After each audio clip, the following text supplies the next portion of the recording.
Continuing production of The Open Mind has been made possible by grants from the Rosalind P. Walter Foundation, the Bluestein Family Foundation, the Joan Gans Cuny and Peter G. Peterson Fund, the Malkin Fund, the May and Samuel Rudin Family Foundation, the Joanne and Kenneth Wellner Foundation, the Alfred P. Sloan Foundation, and from the corporate community, Mutual of America.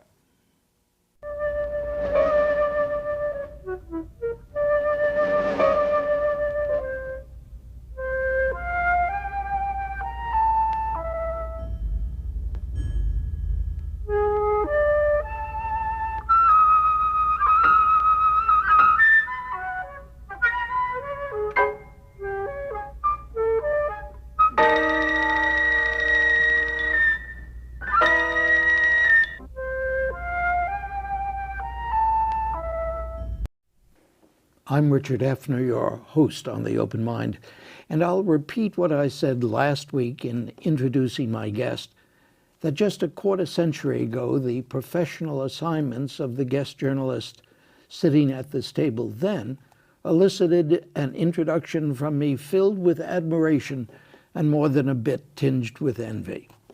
And so it is today as it was last week.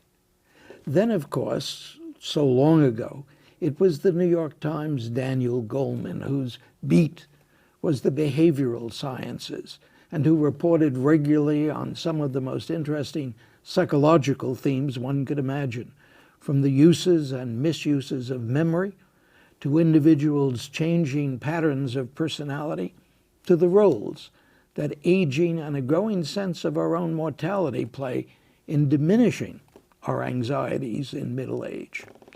Well, now my guest is the New York Times cultural critic at large, Edward Rothstein, whose beat, strenuously but happily, is ideas in the arts, museums, and notions about war and slavery and justice and religion, and all those wonderful things that make one envy Mr. Rothstein his journalistic tasks. Of course, my guest is well prepared academically for his assignment, as he was for his previous position as chief music critic of the Times.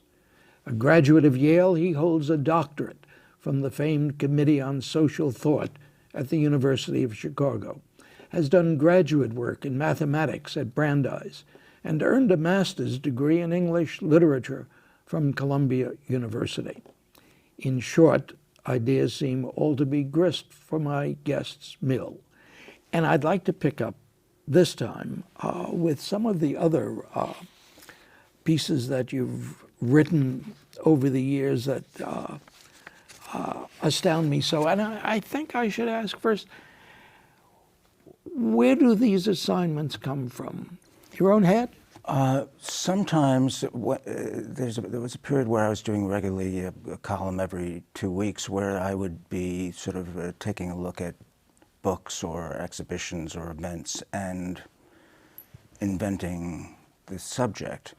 When I'm covering exhibitions now, in a sense, I'm presented with this array of exhibitions around the country, and some have to be covered because they're major exhibition openings in major places, but others can be selected or others discovered. I mean, one of the adventurous aspects of covering museum exhibitions is that when I travel, I like to search.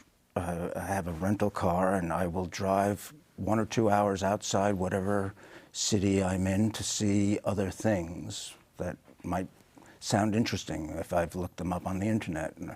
I mean, one of the most remarkable odd things, for example, was an exhibition about the history of ventriloquism that I stumbled on. That I didn't read. Outside of Cincinnati, where a collector had several thousand ventriloquist dummies lined up in various rooms with his telling the history of ventriloquism. So, you know, one never knows exactly what is going to happen. I mean, it's one of the exciting things about the job. Some things are discovered, some invented, and some presented.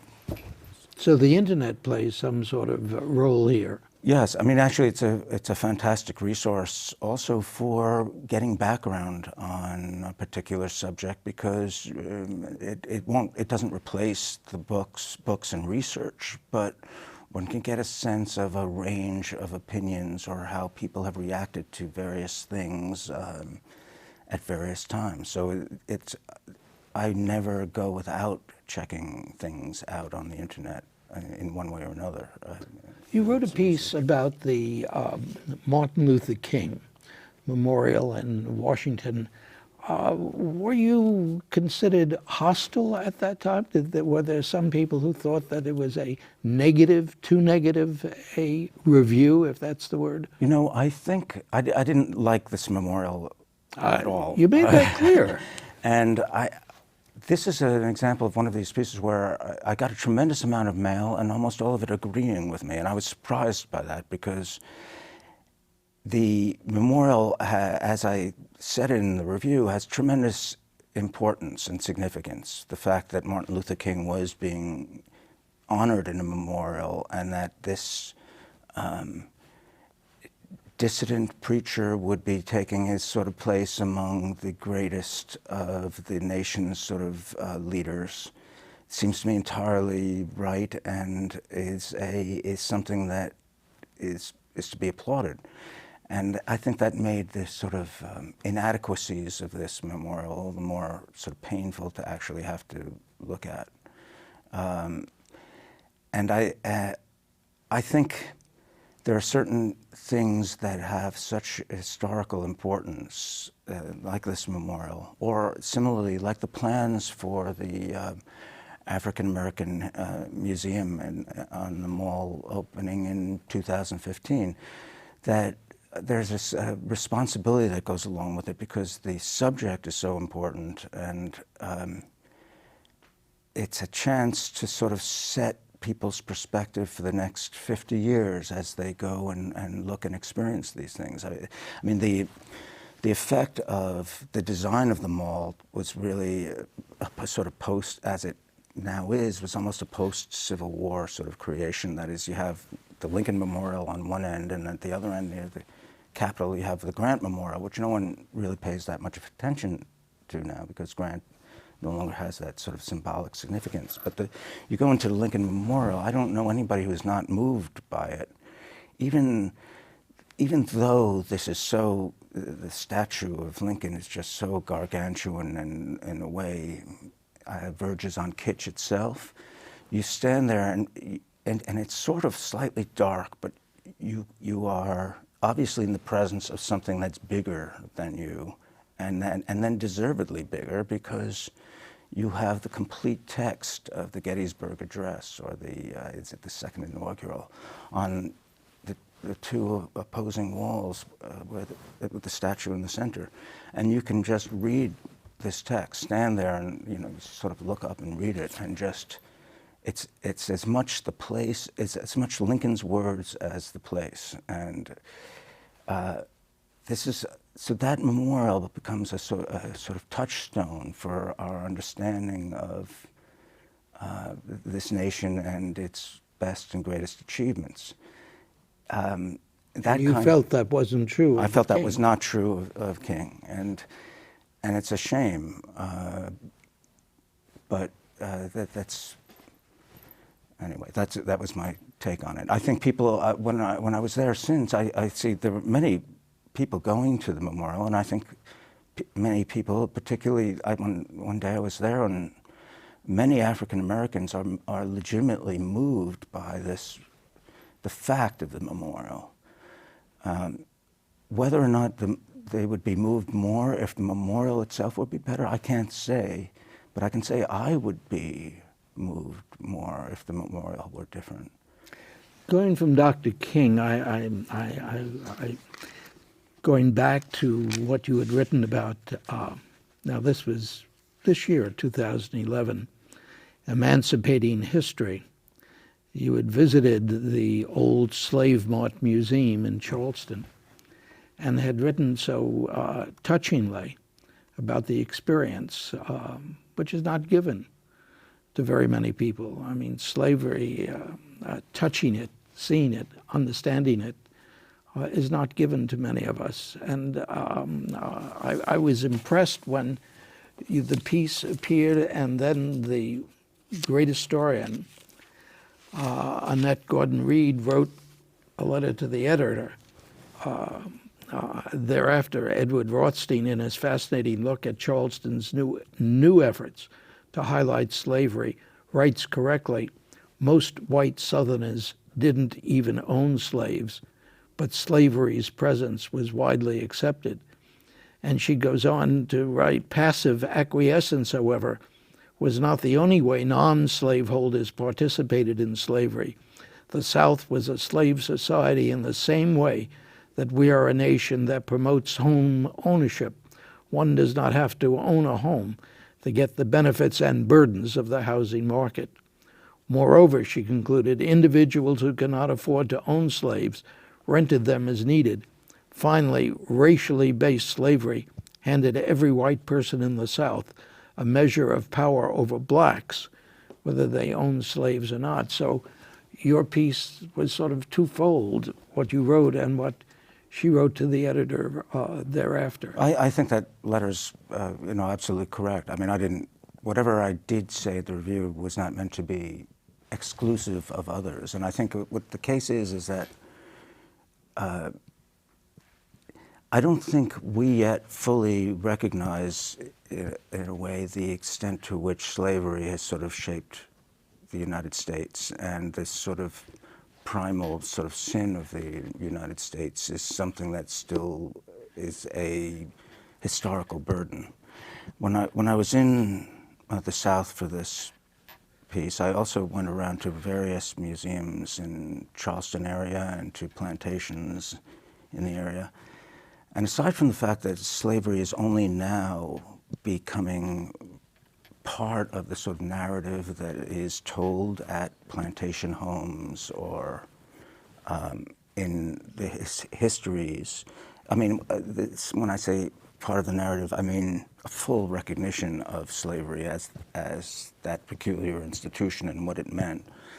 And yet there is something still very strange about all of this, because here we're talking about, since the Civil War, one would think that certain issues or certain perspectives about American history and its past have sort of been turned into sort of commonplaces, or that we all sort of basically agree. That is,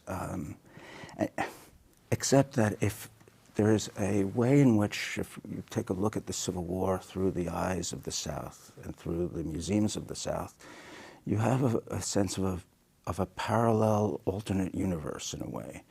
And I'm not saying that this is some Jim Crow sort of exaggeration, but I'm saying that the assumption that the issue of national unity and that the victory of the North was in some sense the victory of the nation as a whole, something that we assume, that the Gettysburg sort of memorial sort of assumes that this is, this war was fought, the South was wrong and lost, the North won, but in this North winning, the Union won, and the Union incorporates the South.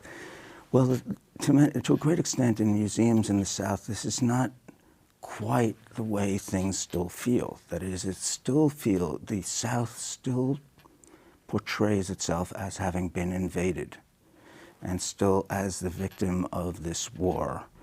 And in many cases, the issues that created the grounds for the Civil War are not fully engaged. They're sort of dealt with in euphemism, or the idea that there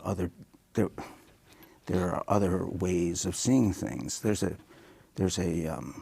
Civil War museum in Richmond, Virginia, that has labels on on many of its panels, where it will say, here's, I forget what abbreviation they use, but they'll essentially say, this is the Northern point of view, this is the Southern point of view, this is the African American point of view of particular events that happened.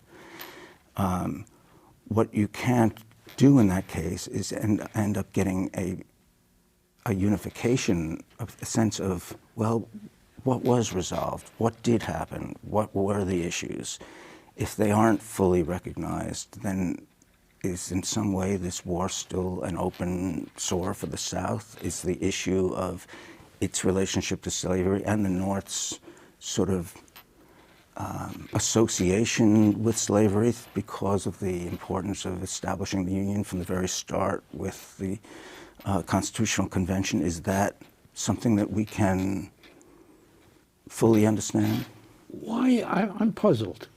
Why does this surprise you? After all, that the South shall rise again is a cry we've heard so often, that the Confederate flag is flown in so many places at so many times, that indeed it seemed as though Southern-inspired historians won the war of the textbooks for our schools.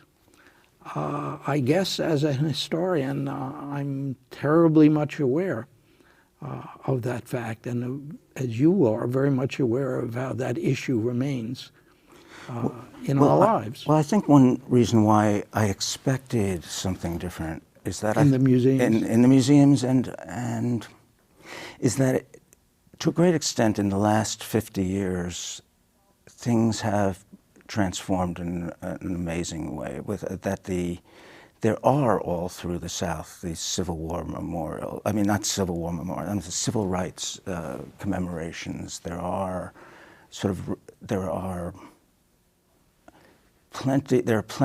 plenty of evidence that major aspects of this past have been sort of sloughed off, and there is a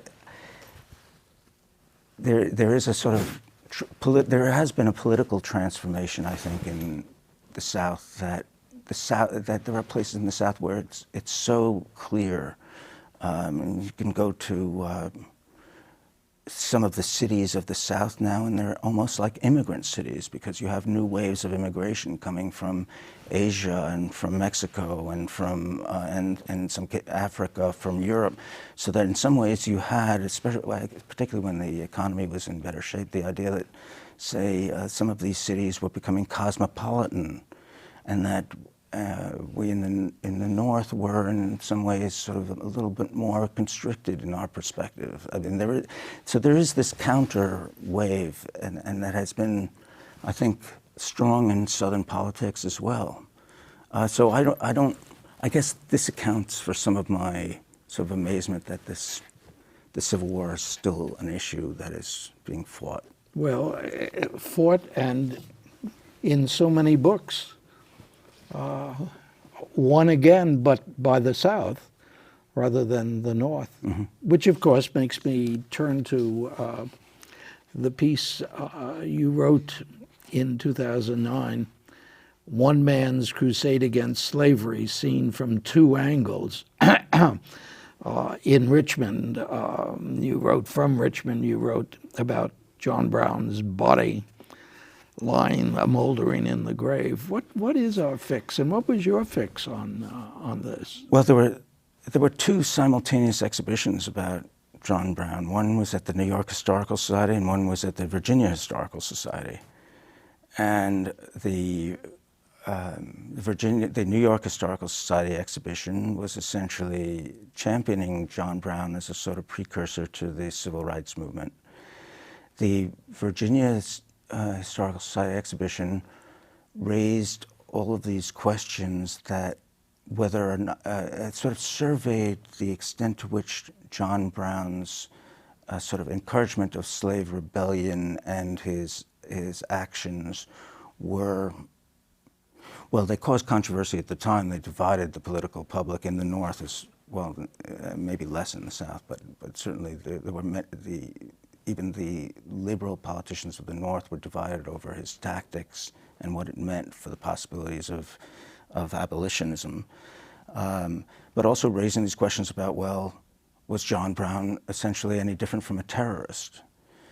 Because there are these horrific accounts, actually, of John Brown and his men coming upon a cabin and slaying people inside who had nothing whatsoever, did not own slaves themselves, had no personal connection to the slavery economy, and the idea was, in a sense, to create the sense of terror and outrage that would eventually lead to abolition, which was not quite what happened. So the question I raise is, well, okay, how are we to look at this now?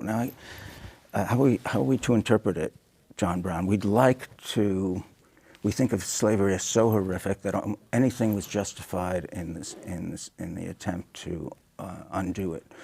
Well, if we look closely at John Brown, can we say that this is the case? I mean, there was on display in Virginia this huge 6-foot pike with a blade on it that was used as a assault weapon. Is this something that we would say, if somebody has a strong moral conviction about what they believe, that they should be able to wield this weapon in the service of whatever that cause happens to be? I didn't end this with any conclusion, but I actually thought that there were aspects of this, because the Virginia Historical Society was playing against this split that we were just talking about, and because part of their constituency is far to the right of what I'm talking about, they ended up raising questions which were not really the issue here in New York, but at the same time, I think, are interesting to think about. That at what point are we willing to say this kind of act? And the other reason why this came up is because the justification for terror, or the understanding of terror, has been a theme that has been with us for the last 10 years, since 9/11. You wrote about that, and not in your comments on the Spielberg movie about terror. Munich. How did you end up feeling about that? Well, I haven't thought about that movie in a while, but the thing is, the Spielberg movie Munich, if I'm remembering all of this correctly, was a sort of dramatization of the Israeli response to the massacre of its athletes at the Olympics. And the report is that the Israelis sent assassins into Europe to essentially eliminate anybody who had anything to do with this Black September attack in Munich. I felt this movie was, say, duplicitous or distorting of history, because it was based on a memoir or a couple of books, but in particular a book by one of the members of this team, in which the way the movie portrays it is that these Mossad agents were racked by remorse and guilt over what they had done. And the implication of the movie, particularly in a closing scene where you see this sort of disillusioned Mossad agent standing in Queens with the image of the World Trade Center in the background. I remember this is after the World Trade Center's been gone.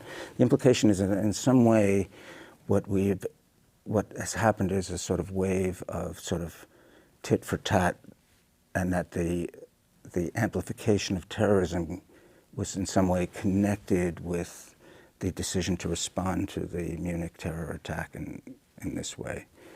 The actual book by the Mossad agent is not racked with guilt at all. That was something completely imposed on the story by its current authors. So this already is something that is worth taking a look at. Why this sort of sense, why does the story have to be told so that there is this guilt? And then, is this an accurate portrayal of how terrorism works? Do you feel that in raising those questions, you were reflecting your own attitudes toward Israel? Oh, yes. I mean, in the sense that if I do not accept the fact that, let me see how to put this.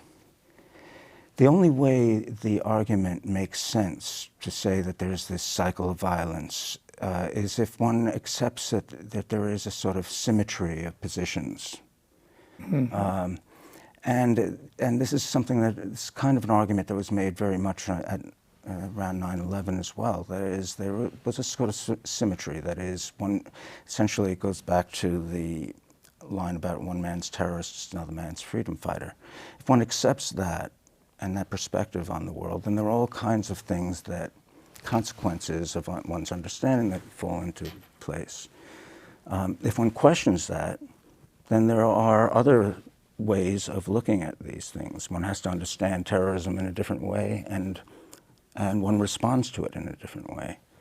So in that sense, I think it's not dealing with the particulars of a particular issue, but more a perspective on what one considers to be the nature of terrorism and the people, and why the people who do such things do them. So when you write your criticism, we've got all of Ed Rothstein there, his politics, his aesthetics. We don't separate them out. Right. I mean, what I try to do is I don't assume that my readers are going to agree with me or have the same perspective that I do. What I would like to do in an essay is to really argue something as clearly as I can, and to raise questions that, if they're answered differently from the way I raise them, the fact that I've made the argument is at least something that has to be responded to, or a question that has to be answered. So I'm sort of, I'm in a way engaged in a dialogue, or trying to engage in a dialogue through the article. Well, you succeed, and I know that I'm going to be the other part of that dialogue as I read you for years to come, and I want to thank you so much for joining us here on The Open Mind. Thank you. It's been a pleasure. Thank you. And thanks, too, to you in the audience. I hope you join us again next time. Meanwhile, as an old friend used to say, good night and good luck. And do visit the Open Mind website at 13.org/openmind to reprise this program online right now, or to draw upon our archive of 1,500 or so other Open Minds and related programs. That's 13.org/openmind.